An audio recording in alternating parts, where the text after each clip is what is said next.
For today's video guys, gawa po tayo ng dessert. Ang gamit ko dyan ay isang pack ng gulaman and flavored, isang stick ng kape, rich cocoa powder, isang pack at 1/2 cup ng sugar. Pagkatapos ay halu-haluin lang natin yan.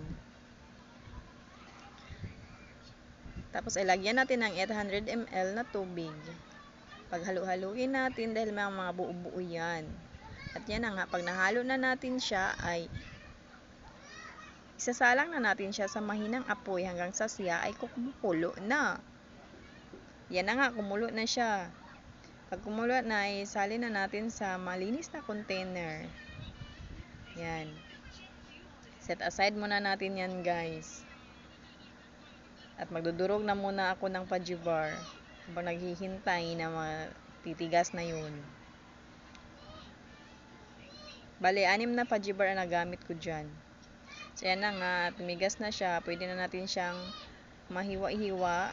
Slice natin ng pa-cubes.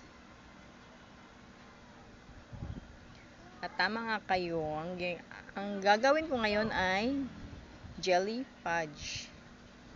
Coffee, choco, jelly fudge. Yan na nga, nahiwa ko na siya.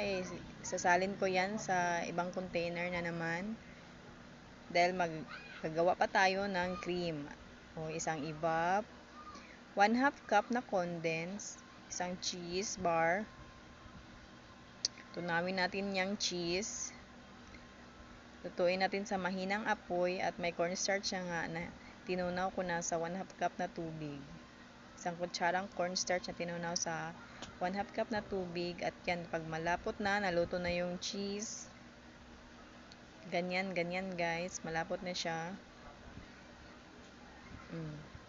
Ihalo na natin doon sa nahiwa natin na pa-cubes na jelly. Yan. Salain natin para yung mga buo-buo ay hindi masali. Yan na nga.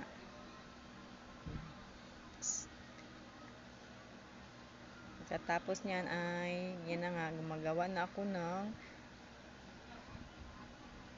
choco fudge. Coffee, jelly, choco fudge. Layer mo lang yan. First ay fudgy bar, tapos yung choco jelly. Tapos fudgy bar na naman yan. Alternate lang. Parang gumagawa ka lang ng mango grahams. Ganon. Pagka-layer. Alternate mo siya. At yan na nga ang nagawa ko guys.